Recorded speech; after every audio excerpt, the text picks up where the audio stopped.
Maui is one of our favorite destinations, and where you stay can really affect the trip. We chose to stay at Royal Lahaina Resort, and here's everything you need to know about it. There's two main areas, the tower and the bungalows. We were originally booked for the tower, but we randomly asked the front desk if there were any upgrades available. Turns out there was only one bungalow left, and it felt like a sign, so we just went for it and upgrade. Honestly, that was the first best decision we made on the trip, because the moment we walked in, we were so blown away because the room was massive.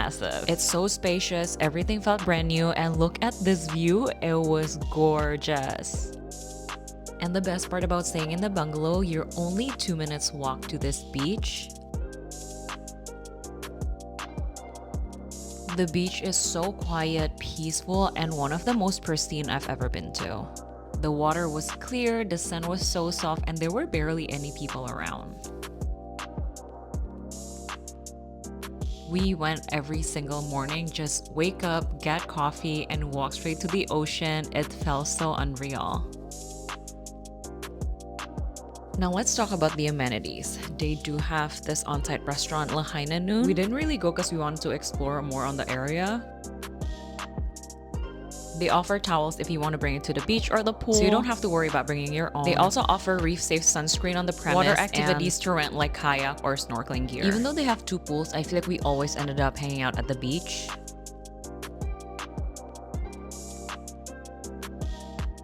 Yes, there is $45 resort fee every day, but there's so much free stuff you can do at this resort, from daily yoga, hula and lei making session, and this beautiful nightly live music.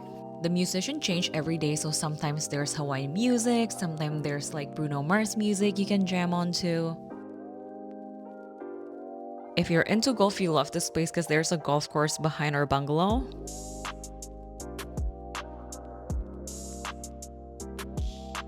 Overall, I highly recommend staying here if you like that chill vacation. We didn't expect to love this place so much, but from the beach to the bungalow and all this view, it just hit every vibe we needed. Save this for your next trip to Maui and hit like and subscribe. There's more travel gems coming your way.